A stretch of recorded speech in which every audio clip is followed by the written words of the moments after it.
Hello there, and welcome to The Forum, our first ever staff podcast. My name is Pamela Graham, and I'm the Head of Learning and Development at Staf, and I'll be hosting this edition of The Forum. We've chosen the name deliberately. As many of you know, the Scottish Through Care and Aftercare Forum is 21 years old this year. Way back in the beginning, we were affectionately known by members, practitioners, managers and young people as The Forum. Lots of things have changed over the last 21 years, but our purpose hasn't. This podcast is just one of the new ways we're seeking to inform and engage with you, our members, on the latest policy, practice and research on issues impacting the lives of care leavers. Many of you will have been at our national conference last November, where we focused on the topic healing from trauma and moving on. We had loads of speakers and we explored together the impact adversity and trauma, particularly in our early years, can have throughout our lives. It's something we're all increasingly aware of, and I know many of you are keen to know how we can use that knowledge to improve the lives of the young people we work with. One of the highlights of the day was Dr. Karen Tremanna, a clinical psychologist who's worked in children's services across the UK and Ireland for several years. Karen took us through how our organisations can move towards being more trauma-informed and how we can be more trauma-responsive in our everyday practice. One of the things we're passionate about at Staf is improving how we support the workforce to enable the workforce to better support the young people that they're working with. After all, you can't pour from an empty glass. So, how do we support workers so that they in turn can support young people to form the relationships that are crucial to a trauma-informed approach? We caught up with Dr. Tremanna at our conference and asked her that question, and here's what she said. Lots of things. I think partly it's actually caring for the worker and creating a team around the worker. I think workers so often feel under-resourced and full up and dysregulated themselves. So I think it's actually creating environments that support the worker so that they can actually be those safe hands and thinking minds and regulating body for the young people through supervision, through reflective practice, through wellness programs, through helping them understand their own triggers and their own hotspots. We're interested in finding out what that looks like in practice. So I'm here today at Tremanna, a home just outside Falkirk, which provides residential care to children. I'm with Pauline Connelly, who has been here for 8 years. Hi, Pauline. Hi. Thanks for having us. Tell us a little bit about Tremanna and the service that you provide here. So Tremanna is a long-term children's home, and as you said, we're in Slammannan just outside Falkirk, and we can provide support for young people from the age 11 up until 21. And we also keep in touch and keep relationships with all our young folk that move on, and we currently look after and continue to support another 10 young people that have moved on for Tremanna. We formed a model of care a few years ago, recognising the importance of relationships and also how we get staff and young people to work together. We've done that very much with the young folk and the staff team, so that we're able to recognise the principles that are underpinning the way that we're supporting young people. And that model focuses on relationships, well-being, independence and interdependence and lifelong learning. So we really focus on relationships and the importance of relationships and the importance of mutual respect for each other. And that works for colleagues as well within our service. Can you tell me a little bit more about how you came to those themes when you were developing your model? We had a development day. All our development days we do with our staff team and our young people as well, and again that's about relationships and learning for each other.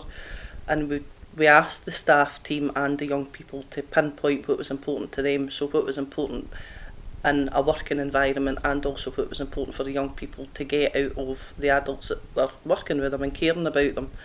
And it was very much that young people were saying very similar things to what I suppose professionals say. You know, we need to put boundaries in place, we need to be able to keep kids safe, and young people were wanting that, but they also recognised the importance of relationships and adults in their life that love them and care about them. Yeah. And I think at that point it was like the light bulb moment that went on, is about saying we love these kids and we care about these kids, but these kids want us to know that we love them and care about them, and it's actually alright to do that. Yeah. And to take away the red tape and say, you know what, we're going to go for this and we're going to see how this works.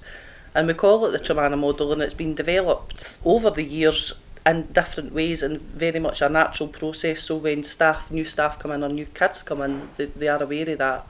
That is about the relationships there with each other as well, and being honest and open communication and learning for each other. It's a really lovely environment at Tremanna. I think you feel very welcomed as soon as you come in the door. There's lots of pictures of the young people and the different experiences that they've had with staff on the wall, so it's a really lovely environment that you've created. Can you tell us a wee bit about the thinking around about that? Were staff involved in that and were young people involved in that? I think that comes from our model as well, and in terms of independence and interdependence, I think sometimes we do get caught up when younger people are hitting the age of 15 and 16, we're talking about independent living. Yeah. And we spoke about that throughout the years and with various young people, and it is about creating memories and learning for each other and experiential learning, because you're more likely to remember cooking alongside your key worker rather than that being imposed on you. So it's about learning for memories and being able to create a vision of the memories, and also for young people that are moving in, showing them what they can expect for their time at Tremanna and then thereafter as well.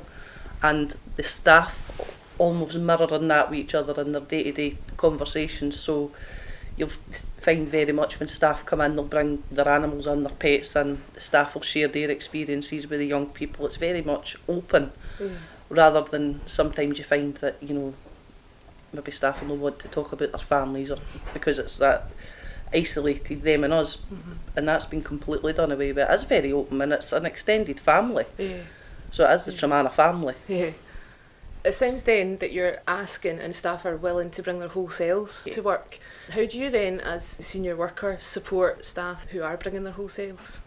I think no matter what you do, it has to be natural. You can't force somebody to be something they're not. But certainly if you're supporting staff to be their natural self, then they will feel comfortable in doing that and more likely to show themselves that way. We've got 9 full-time staff, 3 part-time staff, who all bring different things to the table. They all bring different experiences and activities and hobbies. The kids appreciate that, and the kids appreciate that honesty, that, you know, we're not going to ask one of our staff members that are 65 years old that they want to go up a hike up Ben Nevis, because it's not a natural thing and it's not a comfortable thing to do, but it's recognising that that's all right as well. And it's also recognising for each individual kid they're not going to be interested in the same thing, and recognising and valuing that individuality and celebrating that. But it is about allowing that block sometimes that I think can happen when residential care, because you're so frightened that you might overstep the mark, or, you know, what other agencies might feel, or what the local authority might feel if you're going on a concert with a young person and you're not in work's time. I think we need to be quite brave and allow our staff to be quite brave and allow our staff to feel empowered.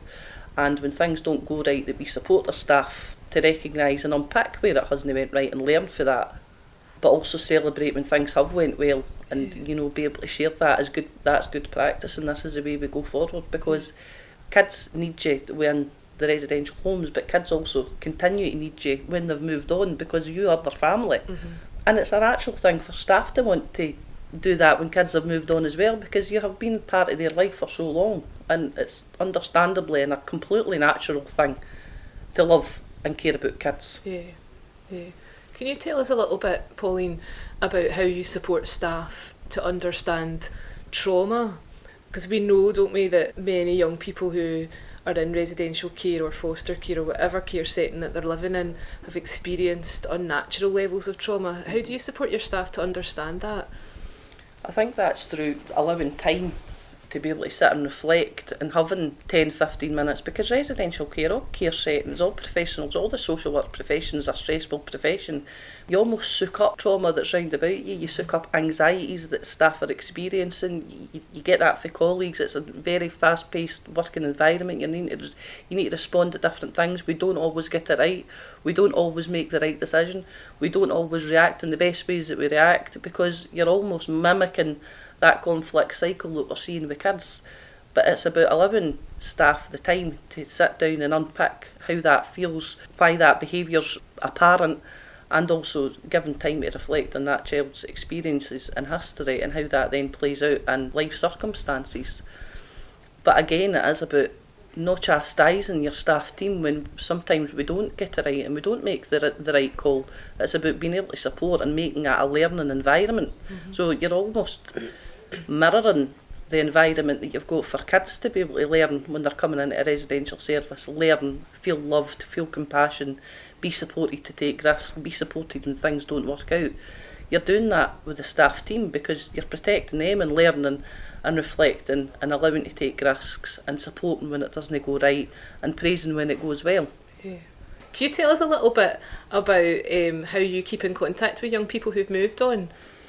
By text, by phone, by going to visit, by travelling up and down the country, by paying for train fares to get young people back, by paying for activities. We've got a charity we set up to be able to financially support young folk when they moved on, specifically for young folk that have left Tremanna. It's Friends of Tremanna, we've got a Facebook page.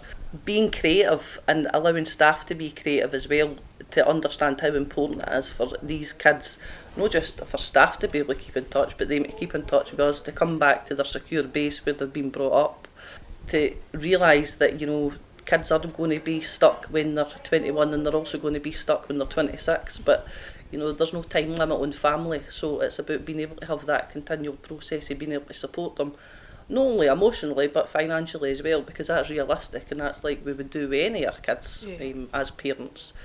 So by being able to have that financial provision and being a bit creative about how we're going to get that, it's allowing, you know, last weekend there, 2 kids that have moved on, we paid for an activity for them to go trampolining and we paid for the train fares so they could go and meet up in a central location, and then the staff went and picked them up and took them back down the road. So it's just as important for our kids that have moved on to keep that connection as for the kids that we've got in Tremanna. And equally important for young people to keep in contact with each other. Absolutely. After they've moved on.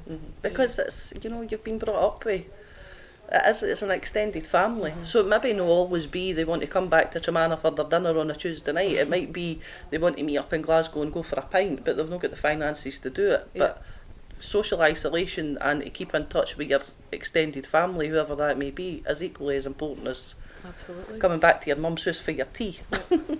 Yep.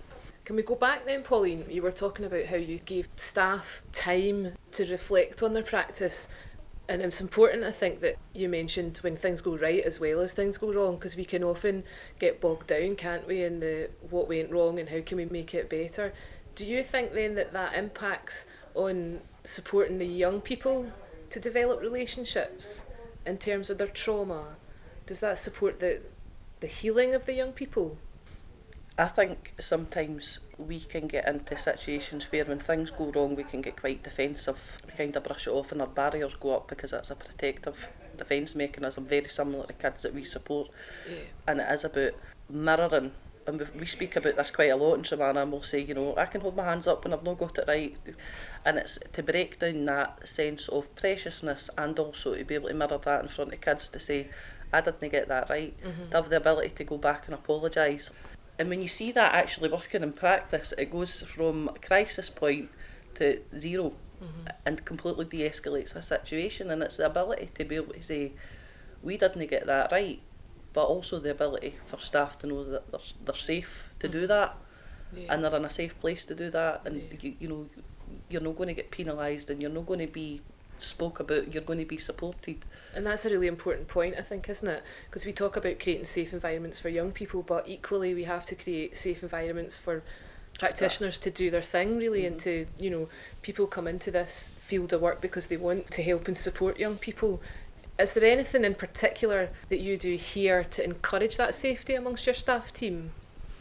I think it is about knowing, and I suppose, you know, I've got a luxury where I've been here for 8 years, going on 9 years, and my staff team hasn't changed, and we're a really close staff team. We're all very different, but it's about leading that in a way that almost making mistakes and being able to say, I got that wrong, is as much celebrated as when you say, look, this is a really good piece of work to do. And creating a space doesn't just need to be in supervision. It can also be, you know, come on, we'll get 10 minutes because this is, you know, that's stressing you, and you know, you've just been swore at 15 times in the past half an hour. I think you need to take 10 minutes and come on, we'll have a blether. And also colleagues being able to go, you know, I've got this, you take a step back and I'll do that, and no feeling that that's a weakness on your part. And I remember years gone by where I've been in situations myself where you almost felt like you had to prove yourself, be putting yourself out there and dealing with all the crisis all the time, and understanding that that's no healthy way to practice, and it's not a healthy way to show your staff team that's how you practice, because ultimately that's how you burn out, and it's no healthy for the kids, and it's no healthy building relationships with the kids either. So be taking away that almost model of working. I think it's quite a prehistoric way of working, where you're out, the first one, staff in the office, first one out dealing with situations, is about being there all the time and being able to go, do you know, with a child and an adult, we just need to step apart for 10 minutes and then we'll come back. So when you first started then, 8-9 years ago, what steps did you take to create that culture that you've got here now? When I started 8-9 years ago, I came from a resource where it was 16 to 25-year-olds and it was a homeless provision. It was very much, when I started there, it was a closed door, a sign on the door saying do not enter, and that was the first thing that came off. And it was about kids coming in and speaking to you in the office and sitting on the desk and building relationships that way. You had to use all your skills, you had to use your whole self to build that relationship. You had to be able to share some of yourself to allow these kids that had been through all that trauma to be able to trust you, to be able to share some of their self.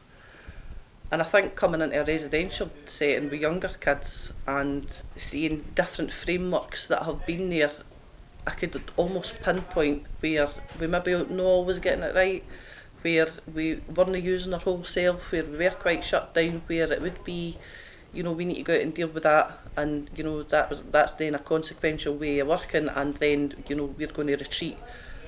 And there was no flow there about how you're going to mend that relationship and keep that relationship. It's very much, I'm the adult, this is what you're doing because I'm the adult, and I'll put in the consequences. We had a placement breakdown, one of our young people, they moved on. And that was really hard for the staff team because we had them for a long time. And again, it was about, you know, this young person was quite challenging, and our way of working, maybe we didn't get the relationship bit at all.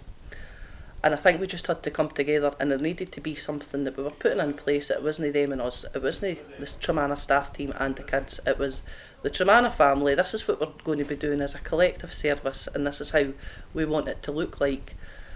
And I suppose I wasn't surprised, but every single person that came at that development day, the full staff team, the full young people group, all said the same about what they wanted from a service. You know, they wanted it to be a nice environment.